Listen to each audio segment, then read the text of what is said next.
dust, He has ransomed me. His grace runs deep. While I was a slave to sin. Gloire à Dieu. Voilà. Donc, comme j'ai dit, nous allons continuer notre étude biblique. Et je pense que Dieu ne manquera pas de nous faire du bien. Nous avons commencé une étude biblique qui s'intitule Comment bâtir une muraille autour de ses acquis. Comment bâtir une muraille autour de ses acquis. Nous avons commencé par l'introduction la dernière fois. Et nous allons ce soir évoluer pour parler, n'est-ce pas, du deuxième point qui sera celui des pertes, des choses que l'on perd ou des choses que l'on peut perdre dans notre marche chrétienne. Et donc, à titre de rappel, le texte de base ou le texte que nous avons utilisé la dernière fois, c'était celui de Colossiens, chapitre 1, verset 12. Colossiens chapitre 1, verset 12, dit ceci.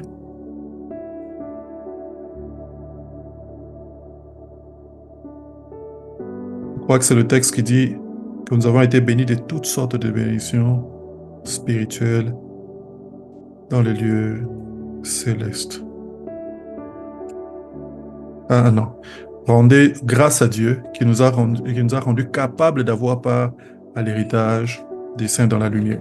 Rendez grâce au Père qui nous a rendus capables d'avoir part à l'héritage des saints dans la lumière. C'est que la Bible est en train de nous dire dans ce texte, c'est que lorsque nous sommes nés de nouveau, Dieu nous a rendus capables d'avoir part à l'héritage de Dieu. Il y a donc un héritage pour toute personne qui est née de nouveau. Il y a des choses auxquelles nous avons accès. Rien qu'en naissant de nouveau, rien qu'en donnant notre vie au Seigneur, nous avons accès à certaines choses. Alors, il est important de reconnaître cette vérité. Parce que l'enseignement que nous sommes en train de donner n'a pas son sens si l'on ne comprend pas déjà cet élément.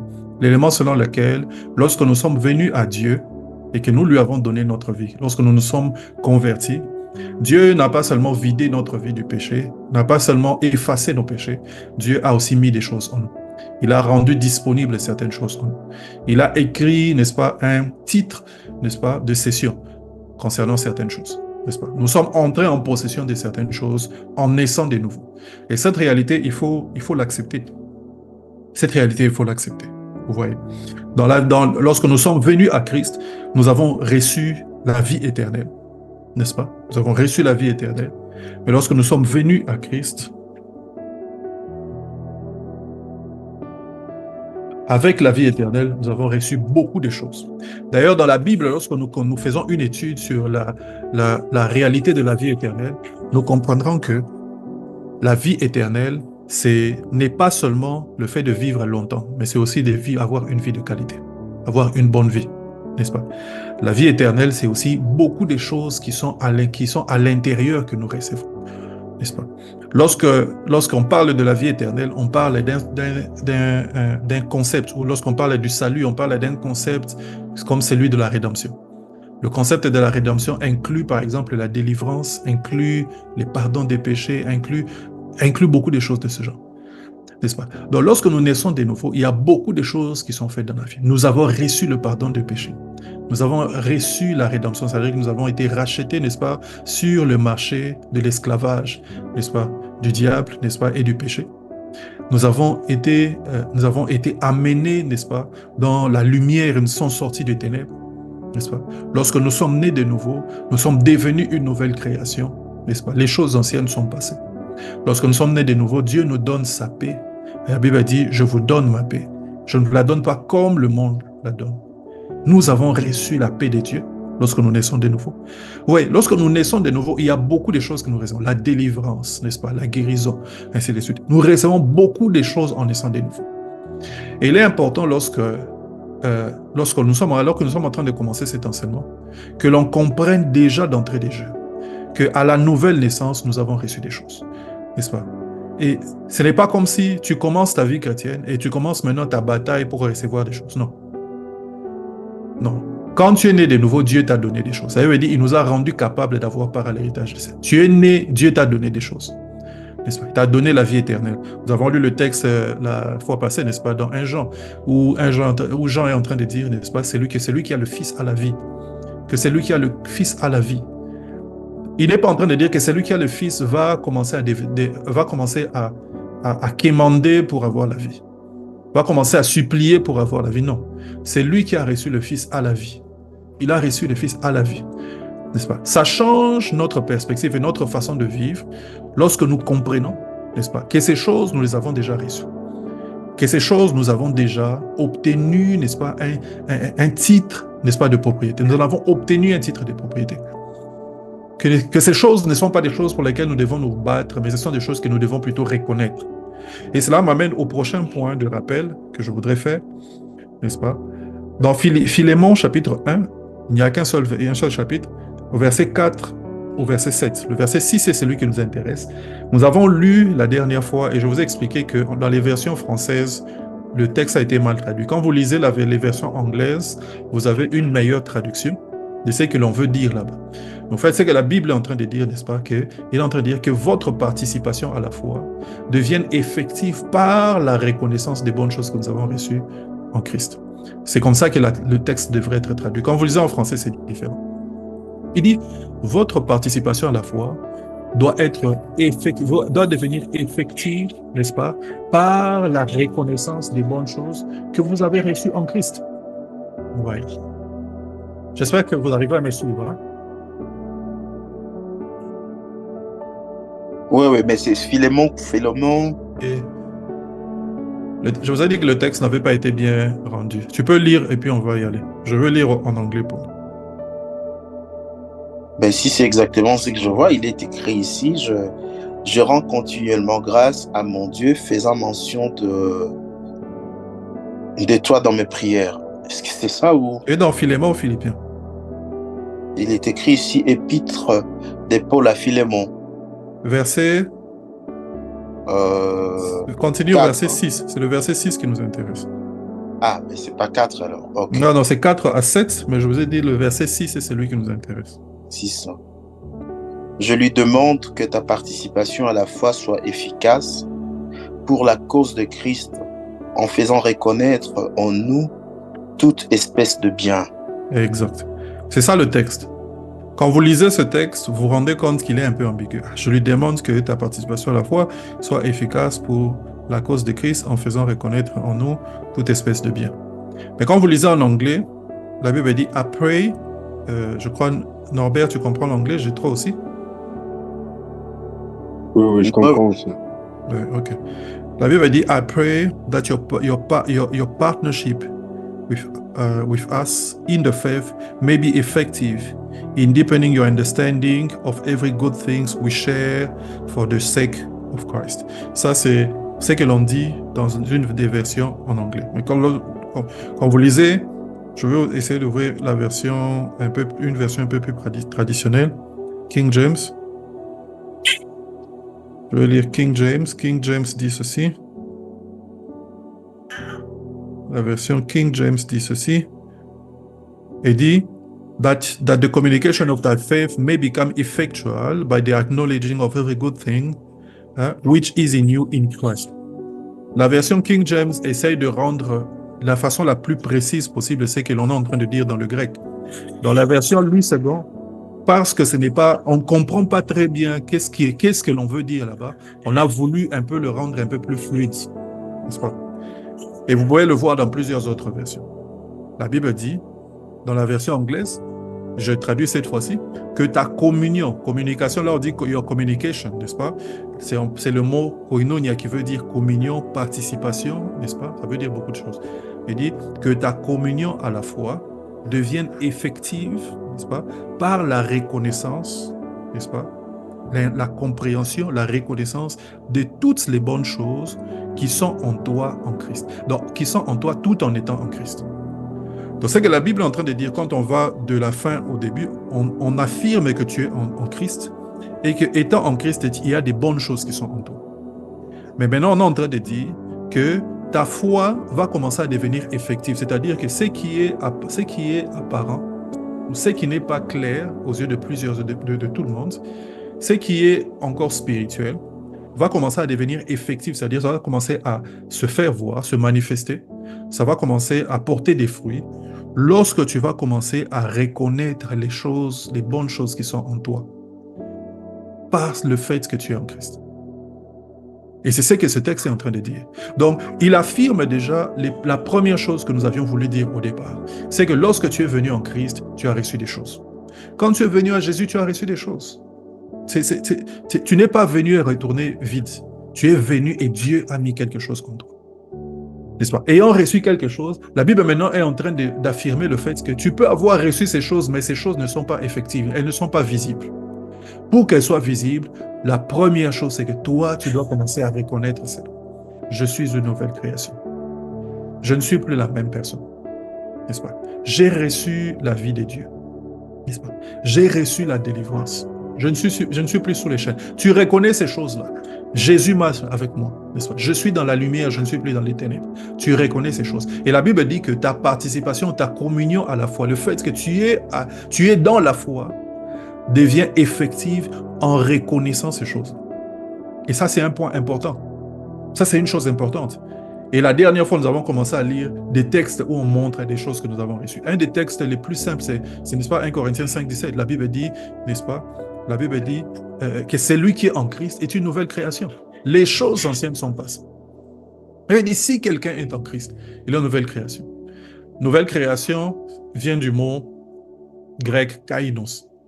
Le mot grec kainos ne veut pas dire tout simplement quelque chose de nouveau, dans le sens où c'est nouveau pour moi.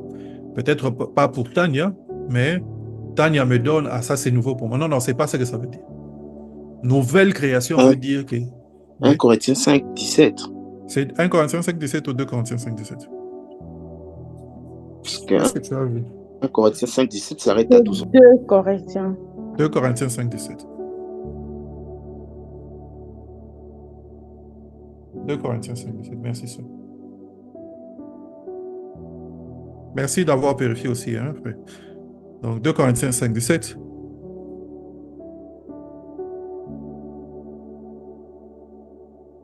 Je vais retrouver ma version française. Une seconde. Si quelqu'un est en Christ, il est une nouvelle créature. Les choses anciennes sont passées. Et voici, toutes choses sont devenues nouvelles. Et ça, c'est quelque chose que tu dois reconnaître. Je suis en Christ. Je suis une nouvelle création. Je suis en Christ. Un des problèmes que les gens ont pour vivre leur vie chrétienne, c'est de reconnaître la nouvelle personne qu'ils sont. Tant que tu ne te vois pas comme une nouvelle personne, tu continues à vivre comme ce que tu étais avant. Tu continues à faire les mêmes choses. Mais quand tu reconnais, je suis une nouvelle création. Je ne suis pas obligé de vivre comme avant. Il y a des gens qui ont la pression sociale de vivre certaines choses, de continuer à marcher d'une certaine façon. N'est-ce pas? Parce que les amis continuent à faire des choses. Quand tu étais avec eux hier, vous avez fait telle ou telle autre chose. Tu es né de nouveau. Le jour suivant, ils viennent normalement comme quand ils étaient là hier. Mais toi, tu es une nouvelle création. Si tu ne reconnais pas que tu es une nouvelle création, tu vas retourner dans les mêmes histoires. Et quand tu reconnais, je suis une nouvelle création, les choses anciennes sont passées, tu commences à vivre différemment. Ta vie change, n'est-ce pas, quand tu commences à reconnaître ces choses, n'est-ce pas? Donc, Colossiens chapitre 2, par exemple, c'est un texte que nous avons lu plusieurs fois, je crois le verset 14, ça veut dire, il a effacé l'acte dans les ordonnances, me condamner. Il a effacé l'acte dans les ordonnances, me condamner. Ce que la Bible entend de nous dire là-bas, c'est que lorsque tu étais dans le monde, il y avait des actes contre toi. Il y avait des jugements qui avaient été émis contre toi, contre ta vie. Il y avait des gens qui avaient fait des alliances, n'est-ce pas, qui sacrifiaient peut-être des choses te concernant. Tu le sais ou tu ne le sais pas. Ce n'est pas important, n'est-ce pas? Mais il y a des choses comme ça, n'est-ce pas? Venant de là où nous venons, des fois, des générations avant, il y a des générations qui ont été sacrifiées. Personne ne dépassera 40 ans, n'est-ce pas? Personne n'aura une vie familiale normale, n'est-ce pas? Il y a des gens, il y a des générations sacrifiées de cette façon. Il y a des actes qui condamnent. Il y a des actes qui amènent des limites dans la vie des gens, n'est-ce pas? Tu iras d'ici jusque-là. Mais pour que tu puisses continuer à prospérer, il faudra que tu continues, tu puisses nous servir. Si tu ne nous sers pas, toi aussi tu passes. Dans la famille, il n'y a toujours qu'une seule personne qui réussit, les autres ne réussissent pas. Pourquoi? N'est-ce pas? C'est ça que l'on appelle, dans certains autres milieux, les malédictions, n'est-ce pas? Ce qu'on appelle les malédictions sont des réalités spirituelles. Et qu'on appelle des malédictions, n'est-ce pas? ou des limites spirituelles, n'est-ce pas? Mais la Bible dit quoi? Il a effacé là que dans les ordonnances, nous condamner. Il les a effacés, n'est-ce pas? Quand tu comprends que Dieu a déjà effacé ces choses-là, n'est-ce pas? Et que tu fais face à ces histoires-là, tu as un point de prière, tu as une autorité, une autre autorité dans la prière. Telle chose, je ne peux pas le vivre. C'est vrai dans ma famille, c'est passé dans chaque génération, il y a toujours eu quelqu'un qui a vécu telle chose. Dans chaque génération, il y a toujours un aîné qui est passé dans telle chose. Mais parce que moi, je suis né de nouveau, les actes dans les ordonnances condamnées ne sont plus actifs pour moi. Tu as un point de prière. Nous prions parce que nous connaissons la vérité. Nous prions parce que nous savons que Christ a déjà résolu la chose. Alors nous commençons à prier. Nous prions parce que nous ne sommes pas censés continuer à vivre ces choses-là. Nous prions pour que ces choses-là pour que ces choses ne se manifestent pas, ni dans nos vies, ni dans la vie d'autres personnes. Et nous prions avec autorité parce que nous savons que nous sommes en accord avec ce que Jésus veut dans nos vies, avec ce que Jésus a accompli. Alors quand tu reconnais ces choses, la Bible dit que ta participation à la foi devient effective. Ta participation à la foi devient effective. N'est-ce pas? Pourquoi? Parce que les promesses sont d'abord spirituelles, mais les promesses deviennent effectives. N'est-ce pas? Les choses que nous recevons en Christ sont d'abord spirituelles, mais ces choses viennent à se manifester dans notre âme et dans notre chair ensuite. N'est-ce pas? Le salut que nous avons reçu est un salut spirituel. C'est lui qui nous voit après avoir été, avant et après avoir été sauvé, verra la même personne. N'est-ce pas? Mais le salut est déjà dans notre vie. Seulement ce salut-là, donnez-lui un peu de temps, il va quitter notre cœur et va devenir effectif. N'est-ce pas? Mais ces choses, n'est-ce pas, nous devons les reconnaître. Si tu ne les reconnais pas, la Bible dit, ta participation à la foi risque de ne pas être effective. Je vais utiliser un autre mot, ta participation à la foi risque d'être stérile. Il y a des gens qui ont cru en Dieu, mais c'est comme si leur marche avec Dieu est stérile. Stérile, pourquoi? Parce qu'ils ne reconnaissent pas qui ils sont. Ils ne reconnaissent pas les choses qu'ils sont, n'est-ce pas? Tu participes à la foi, tu es enfant de Dieu, tu es appelé, n'est-ce pas, à servir le Seigneur. Mais cette dimension-là du service de Dieu reste encore stérile. Pourquoi? Parce que tu ne reconnais pas encore qu'en étant enfant de Dieu, tu es aussi serviteur de Dieu ou servante de Dieu. Alors cet aspect de toi-là ne fonctionne pas. C'est comme si tu as un membre, mais qui ne fonctionne pas, qui n'est pas connecté. Ta participation à la foi est stérile. Vous voyez, elle est stérile. Alors nous avons dit ceci la dernière fois, n'est-ce pas? Que nous pouvons avoir reçu des choses, mais ne pas les manifester. Et deux raisons peuvent faire que nous ne les manifestions pas. La première, c'est celle dont j'ai fait allusion déjà.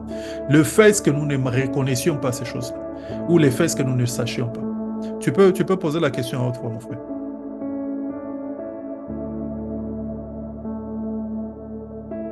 Ok, je vais lire. Je vais lire ta question. Je ne vois pas les... Ok, je vais. Ah ben, La participation à la foi, ok, sera effective comment? Faut-il absolument devenir prédicateur? Non, ce n'est pas ce dont nous sommes en train de parler. Il ne faut pas nécessairement devenir prédicateur, n'est-ce pas? La participation à la foi devenir effective, c'est-à-dire que la réalité du changement que Christ a opéré en toi, de la transformation que Christ a opéré en toi, devient manifeste.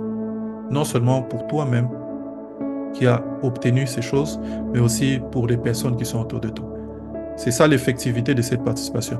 La réalité de cette participation, personne ne la met en doute et personne ne peut la mettre en doute parce que c'est quelque chose qui se passe entre toi et Dieu. Le jour où tu es né de nouveau, tu es né de nouveau. Mais l'effectivité de cette participation, c'est le fait que cette histoire sort du spirituel, devient matériel, devient visible pour tout le monde.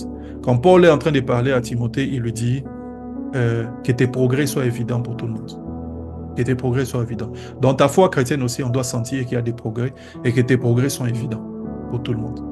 Vous voyez, nous ne sommes pas appelés à être des personnes qui marchons seulement avec Dieu, avec le nom du Seigneur. Je suis né de nouveau, mais nos progrès ne sont pas évidents. Non. Quand tu es né de nouveau, tu fais des pas, tu fais des progrès. Et parmi les progrès que tu fais, c'est aussi sur le domaine de comment est-ce que tu vis ta vie de tous les jours avec le Seigneur, n'est-ce pas? Comment tu vis avec tes frères et sœurs, mais aussi comment tu sers le Seigneur. Et servir Dieu, ce n'est pas être prédicateur seulement. Quoique tout enfant de Dieu sera appelé à dire, à prêcher quelque part.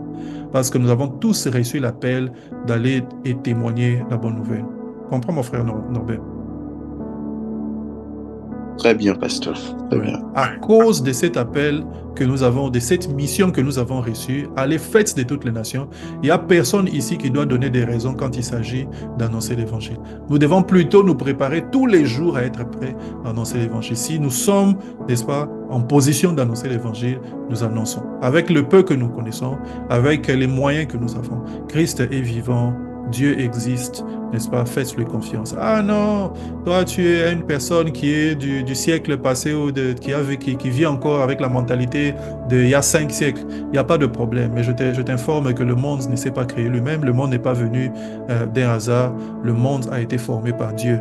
Et Dieu veut que tu puisses être en communion avec lui. C'est possible d'être en communion avec lui par Jésus-Christ. Tu annonces l'évangile. Et ça ne demande pas que nous ayons un appel particulier. Moi, je suis appelé à être pasteur. Je suis appelé à être ministre de l'évangile. Mais nous sommes ici tous appelés à être, n'est-ce pas, des serviteurs, servantes de Dieu d'une manière ou d'une autre. Certains le feront, n'est-ce pas, à côté de leur vocation, comment dire, leur vocation de tous les jours, non? C'est-à-dire, tu continues à travailler, tu continues à faire ce que tu fais, mais aussi tu sers le Seigneur. Soit comme un membre de l'Église, tu es dans un département, soit dans ta vie de tous les jours, tu sers le Seigneur avec tes biens ou en évangélisant. Ou... Il y a plusieurs façons de servir Dieu. J'espère que j'ai répondu à la question de façon assez extensive. Oui, oui. Donc, gloire à Jésus. Donc, je disais, il y a donc deux façons, et il y a donc deux raisons pour lesquelles, deux raisons qui peuvent faire que quelqu'un, une personne, ne manifeste pas les choses qu'elle a reçues. Tu as reçu des choses, mais tu ne les manifestes. La première, c'est celle que nous avons déjà abordée. Quand tu ne reconnais pas ce que tu as. Et la reconnaissance commence d'abord par la connaissance. Pour en arriver à reconnaître, il faut que tu connaisses. N'est-ce pas? Donc, il faut avoir déjà la connaissance que j'ai reçu quelque chose. Qu'est-ce que la Bible dit de toi? C'est de ça que je parle. Quand tu es un lecteur ou une lectrice de la Bible, tu comprends ce que la Bible dit de moi. Ah bon, je suis servante de Dieu. Ah bon, je suis disciple du Seigneur. Ah bon, j'ai reçu l'autorité sur les esprits, sur les démons et les sorciers. N'est-ce pas? Ah bon, je suis assis en Christ dans les lieux célestes. Oui. Quand tu connais ces choses, c'est facile maintenant de les reconnaître. Ce que tu connais, alors tu peux les reconnaître. N'est-ce pas? Par ignorance, n'est-ce pas, on n'arrive pas à manifester ces choses. Et c'est par le fait que nous ne reconnaissons pas ces choses comme nôtres, nous n'arrivons pas à manifester ces choses. Ça, c'est la première raison pour laquelle les gens ne manifestent pas, ou les hommes, les femmes, ne manifestent pas les choses qu'ils ont reçues. La deuxième raison, c'est que ces personnes les perdent tout simplement. Les personnes perdent ce qu'ils ont reçu. N'est-ce pas?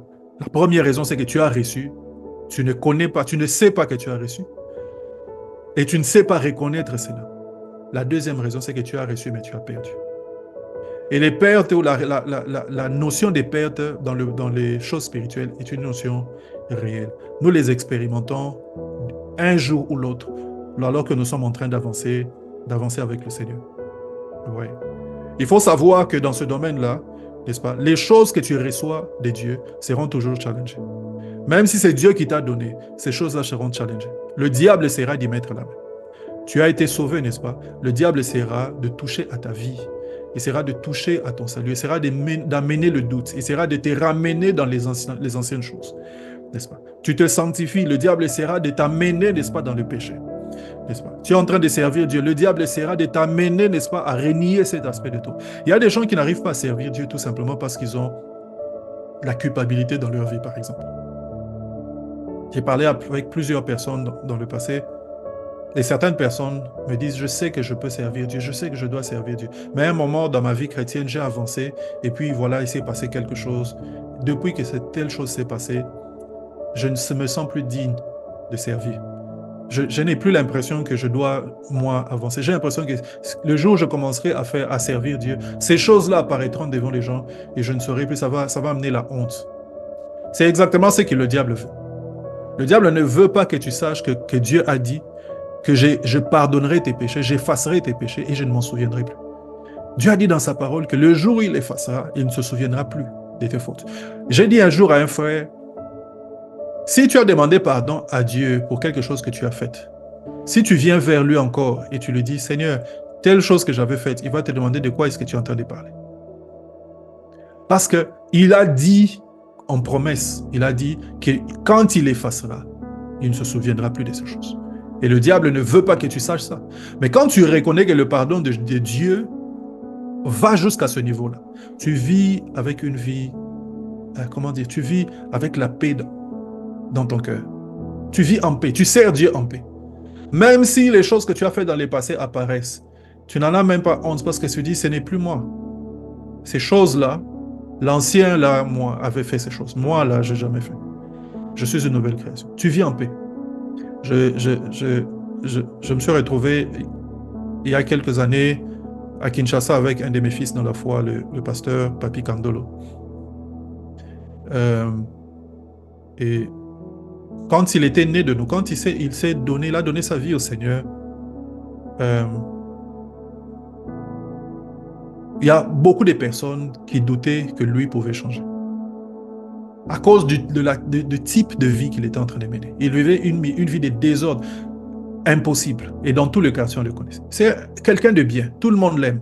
Mais le désordre dans lequel il vit en couple. Alors il est né de nouveau. Il a commencé. Et quand il a commencé à marcher, Dieu, il a donné tout son cœur. Il s'est attaché à nous. Il est plus âgé que moi de plusieurs années. Mais il s'est attaché à nous.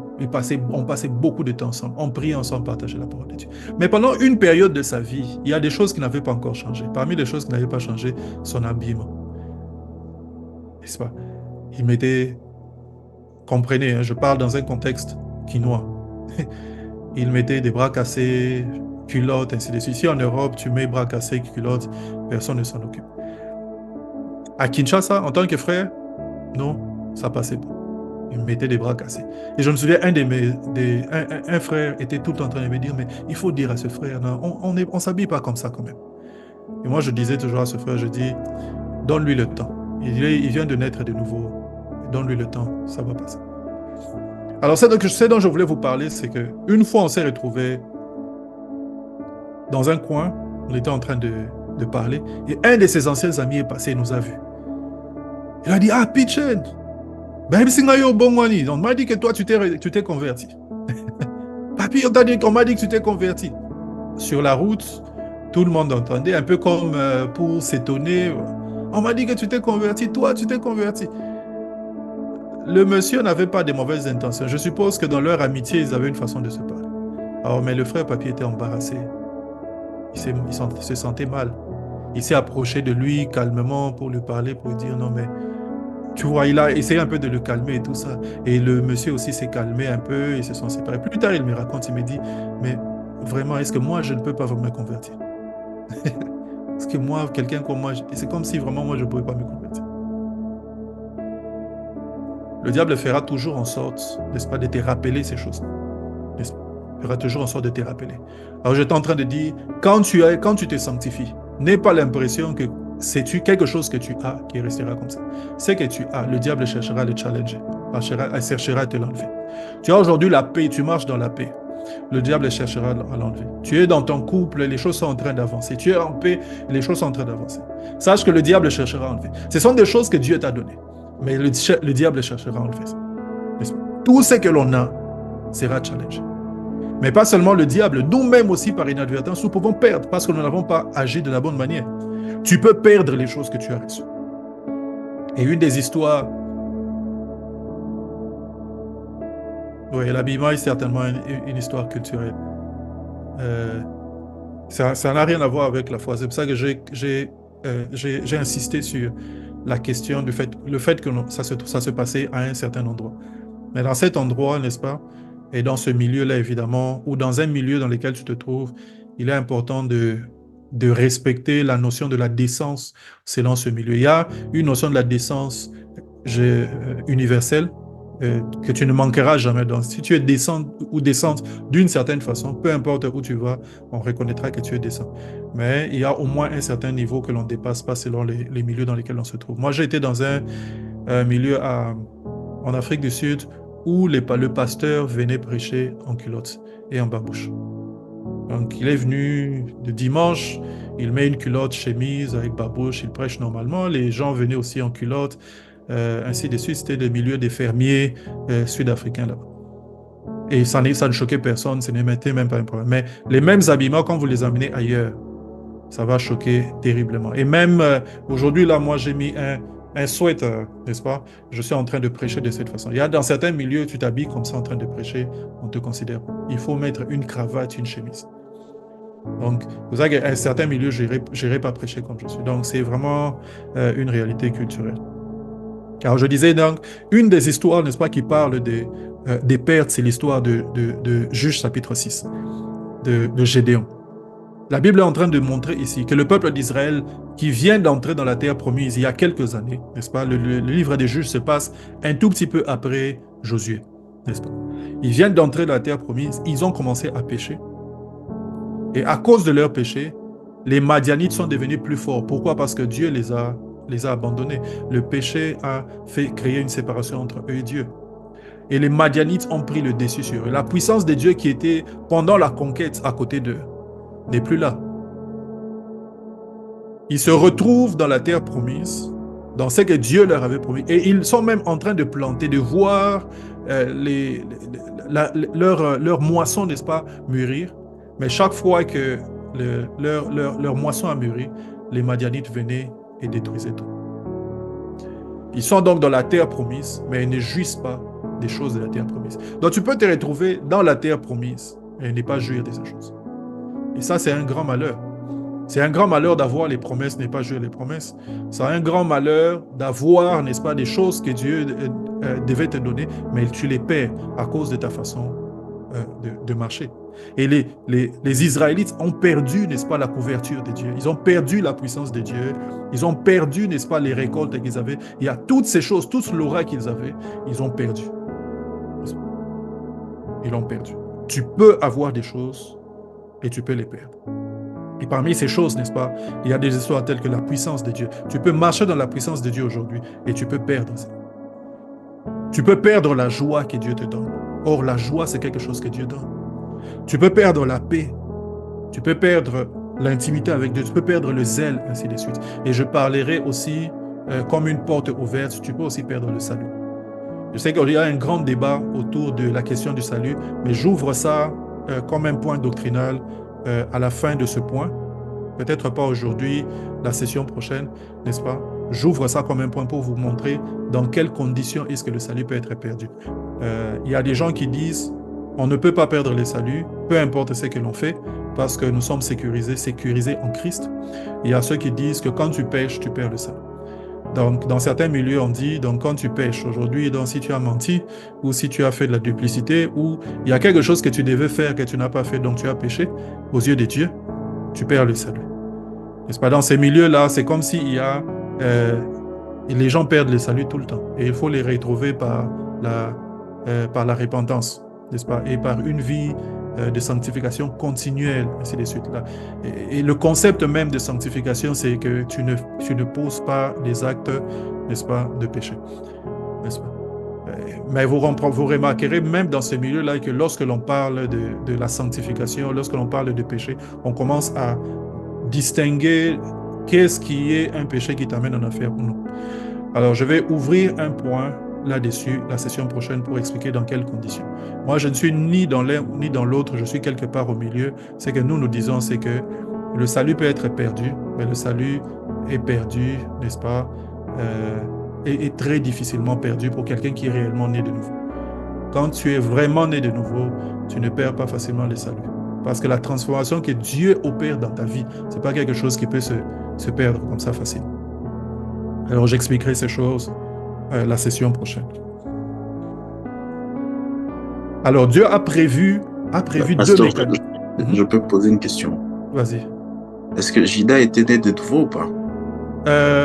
Je suis tenté de dire non, et j'explique pourquoi. La période où Christ est sur terre, c'est une période tampon. Mais tout porte à croire que c'est encore l'Ancien Testament. Le Nouveau Testament est inauguré avec la mort et la résurrection de Christ.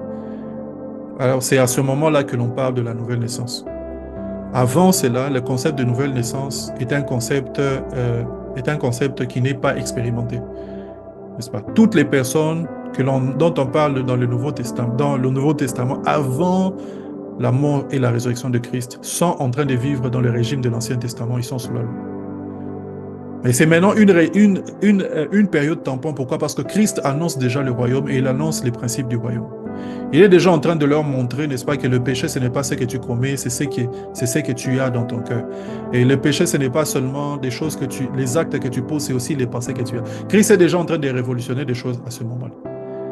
Mais l'événement qui consacre, n'est-ce pas, la nouvelle alliance, c'est le sacrifice de Christ. Comme le mot veut le dire, n'est-ce pas, l'alliance, n'est-ce pas, il est ce qui est scellé par le sang, c'était par le sang de Christ, que l'on célébrera de toutes les façons encore à la fin de cette semaine par la Pâque, n'est-ce pas?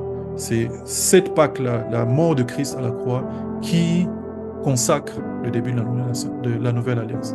C'est pour ça que je dis que Judas n'est certainement pas né de nouveau. Judas est dans l'ancienne alliance, parce qu'il est mort avant, n'est-ce pas, la mort et la résurrection de Christ. Pardon, quel Judas? Iscariote ou quel Judas vous parlez? Iscariote, je suppose, non? Iscariote, pas Judas, pas Judas le frère de Joseph. Non, c'est lui qui a trahi Jésus, donc. Ouais. Iscariote, bien sûr. Judas Iscariote, Tania. J'ai bougé quelque chose? Hein? Je n'ai pas bien compris la réponse parce que pour moi, je pense que Il est dans le Nouveau Testament. Non, je pense que c'est quelqu'un qui était sûrement né de nouveau. Bon, je suppose, parce que il était un disciple de Jésus. Et je pense pas que tu peux devenir disciple sans avoir donné ta vie. Tu peux pas suivre un maître. Bon, ça c'est selon moi. Hein, non, je comprends. Et je comprends pourquoi tu dis ça. Je sais que ce que je dis, c'est... Mais vas-y, finis. Oui, je pense que c'était quelqu'un qui était... Bon, suivant aussi, hier, je suivi la prédication de Pasteur Atom sur Teach. Il était en train de parler des caractéristiques d'un disciple. Et je comprends au fait que il y a beaucoup de chrétiens ils sont chrétiens, ils partent à l'église, mais sûrement ils sont pas disciples. Quand on dit vraiment que tu es disciple d'un maître, ça veut dire que tu t'assieds au pied d'un maître, tu suis l'enseignement de ce maître-là. Et je suppose qu'avant de devenir disciple, tu dois naître de nouveau. Bon, maybe I'm wrong. Maybe I didn't understand. I will go back to. Mais je pense seulement que Judas Iscariote, son problème, c'était que il avait sûrement un problème, comme on dit, l'âme qui n'a pas été renouvelée, parce qu'on peut donner notre vie à Jésus, notre esprit renouvelé et tout, mais tu as des problèmes peut-être de l'âme. Quand on te reproche, tu n'arrives pas à prendre ça du bon côté et tu t'énerves, parce que je me dis dans la Bible, il était un peu choqué parce que Jésus il avait dit, pourquoi vous vous agitez? Cette femme a bien fait. Parce que je me rappelle, c'était l'histoire avec la femme qui avait emmené un parfum de Grand Prix et tous ils étaient, oh, c'est beaucoup d'argent, on pouvait donner ça aux pauvres. Je lui ai dit, mais pourquoi vous vous agitez? Elle a fait la bonne part, je sais pas, je vais paraphraser. Je pense elle a posé une bonne action pour moi. Pour mon sépulcre, quelque chose comme ça. Et la Bible dit que c'est en ce moment-là que voilà, il s'est levé. Je pense qu'il avait peut-être un problème au niveau de son âme et qui a ouvert la porte au diable. Si par exemple, quand tu as un problème, par exemple, de tristesse, tu n'arrives pas à avoir la joie du Seigneur, tu peux ouvrir des portes à d'autres esprits. Bon, ça c'est mon explication, mais je sais pas. Ok, donc merci déjà pour ça. Je pense qu'il y a beaucoup d'enseignements à avoir sur la marche avec de Judas comparé aux autres disciples, même les autres disciples. Un des enseignements, évidemment, c'est la question du renouvellement de l'intelligence dont tu es en train de parler, le fait que lui, il réfléchissait différemment. Et aussi, quand on parle de renouvellement de l'intelligence, il faut comprendre, n'est-ce pas? Quand quelqu'un est né de nouveau, il y a possibilité qu'il ait la nouvelle intelligence divine, n'est-ce pas? Mais il y a aussi la possibilité que la personne ait une intelligence encore mondaine, qui n'est pas encore renouvelée. Mais cette intelligence mondaine, ceux qui sont dans le monde l'ont certainement. Donc, il y a des fortes chances que Judas, qui semble ne pas avoir une intelligence renouvelée, soit effectivement encore dans le monde, quoi qu'il était dans le milieu des disciples. Quand Christ est en train de parler aux disciples un jour, il est en train de dire vous êtes tous là, ainsi de suite, mais un d'entre vous est un démon. Ou même lorsqu'il est en train de dire, je les ai tous gardés si ce n'est le fils de la perdition. Lorsqu'il est en train de qualifier Judas d'une certaine façon, on a l'impression que c'est quelqu'un qui est là, mais quelqu'un qui n'était en réalité pas là, quoi, entre guillemets. Donc, il est là, mais il n'est pas là. Donc, il y a beaucoup à dire sur...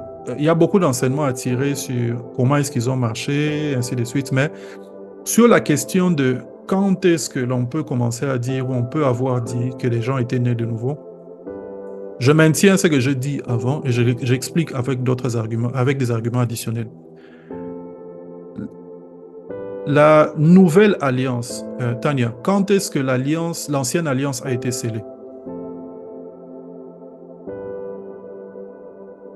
Pardon? Quand est-ce que L'ancienne l'ancienne alliance. a été scellée? L'ancienne alliance. On parle des deux alliances. Quand est-ce que l'ancienne alliance a été scellée? Avec Abraham? Ou comment? Ou, Non. je sais pas. I don't know. C'est au mont Sinaï, lorsque Moïse a tué a fait des sacrifices pour sceller l'alliance. L'ancienne alliance a été scellée avec Moïse. Oui, avec les 10 commandements. Oui, c'est avec Moïse que l'ancienne alliance a été scellée. Et ça a été scellé par le sang. Ok. Donc les alliances, c'est scellé par le sang. La nouvelle alliance, de la même manière, est une alliance scellée par le sang. Les livres des Hébreux nous montrent clairement aussi que la nouvelle alliance a été scellée par le sang. Donc, de la même manière que l'ancienne alliance commence, n'est-ce pas, avec le sacrifice qui est fait, n'est-ce pas, à l'époque, n'est-ce pas, de Moïse, la nouvelle alliance est une alliance qui devait aussi être scellée par le sang, cette fois-ci, par un sacrifice plus parfait. Et c'est le sacrifice de Christ. Et ce sacrifice-là a été fait à un moment donné, quand Christ est allé à la croix, n'est-ce pas, il est mort, il est ressuscité. C'est à ce moment-là que l'alliance a été scellée. Avant ça, l'alliance n'était pas encore scellée. Donc, on ne peut pas parler de nouvelle alliance avant ce moment-là. Ce point-là est important. Ouais. C'est sur ça que moi je me base pour mettre un point d'inflexion, n'est-ce pas? Quand est-ce que la nouvelle alliance commence? Quand est-ce que les concepts du Nouveau Testament peuvent être appliqués même aux personnes qui ont vécu avec Christ? Ces gens étaient disciples, c'est vrai, mais même les Sadducéens, les pharisiens, ainsi de suite, avaient des disciples. Donc la question du disciple-là n'implique pas nécessairement la question de la nouvelle naissance. Tu pouvais être disciple d'un rabbin, même Jean-Baptiste avait des disciples. Donc, c'est la mort et la résurrection de Christ. C'est le sang versé qui a mis une limite ou qui a ouvert la porte, disons-le de cette façon, qui nous a ouvert la porte à la nouvelle alliance, qui nous a permis, n'est-ce pas, de nous approcher avec assurance au trône de la grâce. C'est le sang qui a été versé, n'est-ce pas, qui a placé un signe sur nos vies pour que le diable ne nous touche pas. C'est le sang qui a été versé, n'est-ce pas? C'est à cause du sang. Alors, j'ajoute un autre argument, c'est l'argument du Saint-Esprit. La plupart des fois, lorsqu'on parle du Saint-Esprit, et je vous ai enseigné sur le Saint-Esprit pendant longtemps, mais la plupart des fois, lorsqu'on parle du Saint-Esprit, vous vous rendrez compte que les gens disent le Saint-Esprit est venu à la Pentecôte.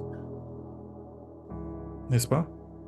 Je suppose que la plupart d'entre nous ici, c'est ce que nous aurions dit, n'est-ce pas? Si on dit, quand est-ce que les disciples ont reçu le Saint-Esprit? C'était quand? Sylvie, Tania, Jétro. Les disciples ont reçu le Saint-Esprit quand? Le jour de la Pâque, Non, c'était pas le jour de la Pâque. Mais quand ils étaient tristes, que Christ est parti, c'est à la Pentecôte ou c'est ça, je pense bien. Quand Christ est parti, c'était à la Pâque, c'était après, disons, c'était la période après sa mort. Donc, entre la Pâque et la Pentecôte. Oui, Tania, donc, c'est ça à quoi je fais allusion, c'est que parce qu'il est mort avant Christ, on ne peut pas parler de nouvelle naissance. Le concept de nouvelle naissance, c'est un concept qui est intimement lié au sacrifice de Christ. Tout ce que nous vivons, c'est à cause du sacrifice de Christ. Par quel moyen ou par quel mécanisme est-ce que tu peux devenir enfant de Dieu, né de nouveau, avoir la nouvelle nature, si le sang n'a pas encore été versé? Par quel mécanisme? Il n'y a pas de mécanisme pour le salut, pour la nouvelle naissance, pour la transformation, avant que le sang ne soit versé. Alors, je parlais de la réception du Saint-Esprit. Mais Je Vas-y. crois que, je crois que du repas, il y a un récital dans la Bible qui dit ceci est mon sang, le sang de l'alliance nouvelle Oui. qui sera versé pour vous. Et je crois à cette cérémonie, Judas était là, non? Euh, Est-ce qu'il était là? Oui, il était là. C'est au moment où il est. C'est à la Sainte Seine et avant Ouais. qu'il n'aille trahir Christ. Donc, c'était une cérémonie que Christ était en train d'instituer, mais la réalité du sang versé n'était pas encore faite. Donc, Ok. si je comprends bien, tout c'est Nicodème, quand il est allé demander à Dieu comment naître de nouveau, tout ça là. Personne, donc, de tous n'était né de nouveau. Les gens Non. sont nés de nouveau juste quand Christ est pas. Ok. Oui. Ah, ça a été dernier. Si tu me poses à moi la question, c'est comme ça que je répondrai. Et je réponds. J'ai quand même dit que c'était un peu une période tampon où Christ annonce déjà les choses telles qu'elles doivent venir. Il annonce la nouvelle naissance, il annonce les Saint-Esprit et toutes ces histoires. Mais l'expérience de ces choses-là commence à partir où l'alliance est scellée dans le sang, n'est-ce pas? Et ces choses deviennent effectives. Et je dis encore, il n'y a pas de mécanisme de transformation, de rémission des péchés, de rédemption avant que le sang ne soit versé. N'est-ce pas? Ces gens-là ne pouvaient pas expérimenter ces choses-là avant que le sang ne soit versé. N'est-ce pas? Et donc, je vais revenir sur ta question, Christiane. Et donc, quand Christ, they were not born again. Quand Christ est sur le point de partir, après qu'il soit mort, dans les évangiles, il y a un épisode où Christ est avec eux, il leur dit « Recevez le Saint-Esprit ». Vous avez déjà fait attention à cet épisode-là? Il leur dit « Recevez le Saint-Esprit ». Oui, si je cherchais, ça ne veut pas trouver. Je me rappelle ça. Oui, Exact. Donc, quand on pose la question généralement aux chrétiens, on dit quand est-ce que les gens ont reçu le Saint-Esprit, les apôtres ont reçu le Saint-Esprit? On dit à la Pentecôte. Mais pourquoi est-ce qu'on oublie cette expérience? Quand Christ dit recevez le Saint-Esprit, vous pensez qu'il n'aurait pas reçu le Saint-Esprit? Ah, Jésus a dit recevez le Saint-Esprit, mais service est invité. Excusez-moi, je parle en anglais. Donc, Jésus est en train de faire un service de prière comme on le fait aujourd'hui. Recevez le Saint-Esprit, mais les gens ne sont pas tombés ou les gens n'ont rien reçu. Non. Donc, Christ a dit recevez le Saint-Esprit, ils ont reçu. Seulement, il y a une profondeur. Cette fois-là, c'était quelque chose de calme, de doux. C'est une expérience intime où Christ leur dit recevez le Saint-Esprit. Jésus est déjà mort. Ces gens ont déjà reçu la parole. C'est un terrain déjà préparé. Cette fois, Christ est mort. Il fallait maintenant qu'il introduise ses disciples dans cette nouvelle vie pour qu'ils reçoivent le Saint-Esprit et soient scellés. Et il l'a fait là, à ce moment-là. C'est à ce moment-là que le Saint-Esprit est venu dans les cœurs des disciples. Et l'expérience qui vient après, c'est l'expérience du baptême du Saint-Esprit. C'est pour ça que moi, je suis de ceux qui croient que tu peux avoir deux expériences avec le Saint-Esprit. Et Dieu te scelle du Saint-Esprit et te baptise du Saint-Esprit. Hein? Alors, Christiane demande, what about Moses and those who died before Jesus came? Ceux qui sont morts avant que Jésus ne soit mort sont dans l'Ancien Testament. Et ils seront jugés selon la loi ou selon la dispensation de l'Ancien Testament. Donc, ceux qui sont morts avec la loi, la Bible dit, seront jugés par la loi, n'est-ce pas? Ceux qui sont morts sans la loi seront jugés. Donc, Dieu jugera ou considère ces personnes-là selon la dispensation ou les choses auxquelles, le fait qu'ils ont été exposés à la vérité, non. Il y a, dans Romains, on est en train de dire que ceux qui, n'est-ce pas, ceux qui par la nature, et que les perfections de Dieu peuvent être constatées, n'est-ce pas, par la nature, n'est-ce pas? Et que Dieu a mis en tout le monde la capacité de les reconnaître, n'est-ce pas? Et Dieu juge aussi certaines personnes qui n'ont pas reçu l'évangile en fonction de ces choses-là. Donc là, j'entre dans un autre sujet sur le salut, sur les dispensations, ainsi de suite. Mais donc, nous étions en train de parler de la question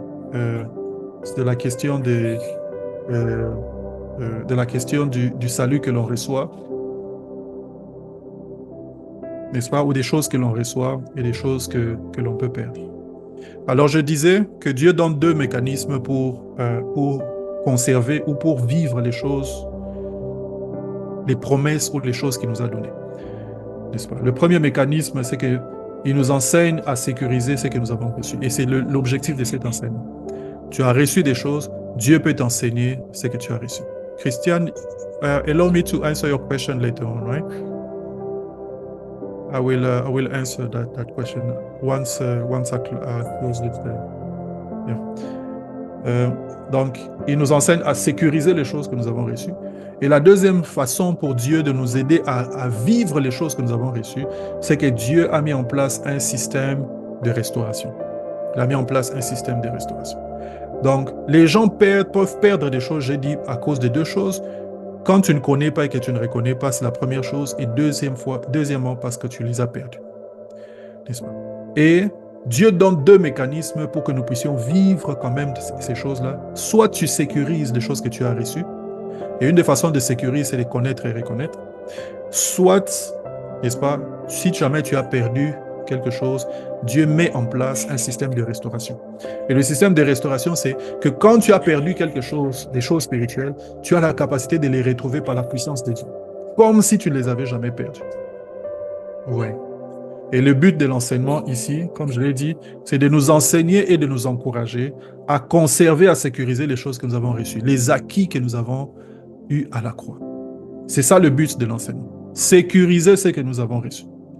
Mettre en place un système de sécurité. Mettre en place un système de sécurité. Dans la vie de tous les jours, il y a plusieurs types de systèmes de sécurité. Il y a des garde-fous. Un garde-fou, c'est un système de sécurité pour empêcher que les gens qui prennent des escaliers puissent tomber. N'est-ce pas? Les coffres-forts, c'est un système de sécurité. N'est-ce pas? Dans une banque, les choses précieuses, on les met dans des coffres-forts. L'argent, s'il y a de l'argent liquide, on ne les met pas au vu aussi de tout le monde. À la fin de la journée, on met cet argent dans un coffre-fort. Dans une entreprise, on peut mettre un système de double autorisation pour sécuriser, n'est-ce pas, les transactions que l'on fait. Au lieu qu'une seule personne signe, on se dit, OK, pour plus de sécurité, que deux personnes signent une autorisation. Ah, Christian a signé, il faut que l'on voie aussi la signature de Norbert pour que l'on dise, voilà, la transaction peut passer. Ce sont des systèmes de sécurité. Ouais. Le cryptage, c'est aussi un autre système de sécurité. N'est-ce pas? Tu as des informations sous format digital que tu souhaiterais transmettre ou que tu souhaiterais conserver, mais il ne faut pas que certaines personnes y aient accès. Juste les gens qui ont une clé. Il y a des systèmes de cryptage. La chose existe, mais si quelqu'un prend ce fichier-là, ouvre et n'arrive pas à lire ce qui est dedans, pourquoi? Parce qu'on l'a crypté, on a changé le langage dans lequel il est écrit. Les alarmes sont des systèmes de sécurité, n'est-ce pas? Les vaccins sont des systèmes de sécurité, n'est-ce pas? Pour un corps, n'est-ce pas, on donne un vaccin pour être sécurisé par rapport à certaines maladies. Les antivirus dans l'IT, c'est un système de sécurité. N'est-ce pas? Il y a dans le domaine du déminage, n'est-ce pas, les périmètres de sécurité. Lorsque on veut déminer un endroit, on place un système de sécurité. On dit que toutes les personnes qui habitent dans tel endroit, vous sortez de là parce qu'on veut déminer cet endroit. Si ça explose, vous ne serez pas exposé. Le déminage, c'est un système de sécurité. Plutôt un périmètre de sécurité, c'est un système de sécurité. Une ceinture de sécurité dans une scène de crime, sur une scène de crime. Les agents de sécurité, les armes. J'ai cité toutes ces choses, pourquoi? Pour que vous compreniez que la notion de placer un système de sécurité pour nos acquis spirituels est aussi une notion complexe. Il y a plusieurs aspects là-dedans. Et lorsque je commencerai à partir de ces choses, vous vous souviendrez de ce que j'ai dit ici, n'est-ce pas? Il y a des choses qui sont passives, il y a des choses qui sont actives, il y a des choses qui fonctionnent d'une certaine manière ou d'une autre. Mais peu importe l'objectif, c'est lequel, c'est que les acquis, les choses que tu as acquises en Christ, les choses que tu as acquises dans la nouvelle naissance, que tu ne puisses pas les perdre. Il y a plusieurs façons de sécuriser. Il y a plusieurs façons de sécuriser. Dans l'ancien temps, on faisait des murailles. Voilà pourquoi le thème de cet enseignement, c'est de bâtir une muraille, n'est-ce pas, pour sécuriser nos acquis. Ou une forteresse pour sécuriser nos acquis. Dans l'ancien temps, on bâtissait des murailles autour de la ville pour la sécuriser, n'est-ce pas? Aujourd'hui, il y a plusieurs façons de les sécuriser. Il y a plusieurs façons de les sécuriser. Alors, la session prochaine, je vais commencer à parler avec nous des pertes, ou je vais plutôt introduire et puis je vais commencer à parler avec vous des pertes. Le point 2 de cet enseignement, ce sont les pertes. Et je dis ceci. Lorsque nous sommes sauvés ou lorsque nous recevons le salut, n'est-ce pas? J'espère que les enfants ne vous dérangent pas. Hein? Ça va? Oui, ça va. Pas de souci. Ouais. C'est pas trop fort, hein? Non, non. Non, non, pas du tout.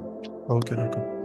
Donc, lorsque nous recevons le salut dans la Bible, n'est-ce pas, euh, nous recevons beaucoup de choses dans le salut que nous avons, n'est-ce pas? Il y a la délivrance, je l'ai dit, il y a la guérison, il y a la paix, il y a autant de choses. Nous recevons beaucoup de choses. Le salut, c'est un peu comme un paquet dans lequel il y a beaucoup de choses. N'est-ce pas? Mais ce que l'on reçoit, et la plupart des fois, ces choses-là que nous recevons avec le salut, ce sont des choses qui peuvent être perdues. Qui peuvent être perdues par négligence, qui peuvent être perdues par ignorance, n'est-ce pas? Mais il arrive souvent que l'on perd. Le problème, c'est que lorsque on vit des pertes en tant qu'enfant de Dieu, des fois, les enfants de Dieu ne savent pas comment sortir, n'est-ce pas, de cette perte, n'est-ce pas? Ou les enfants de Dieu commencent à normaliser la perte, comme si c'est la vie normale de tous les jours, n'est-ce pas? Non. Lorsqu'on a perdu des choses, il faut avoir il faut avoir la souplesse, n'est-ce pas, de revenir vers le Seigneur pour recevoir de nouveau, n'est-ce pas? Pour recevoir de nouveau. Voilà, je crois que je vais arrêter ici. Il y a deux personnes qui se disent que j'ai passé un peu de temps. Permettez qu'on arrête ce soir ici, il est 20h30. On va reprendre ici à la session prochaine. On va prier le Seigneur. On va prier le Seigneur. J'aimerais que chacun d'entre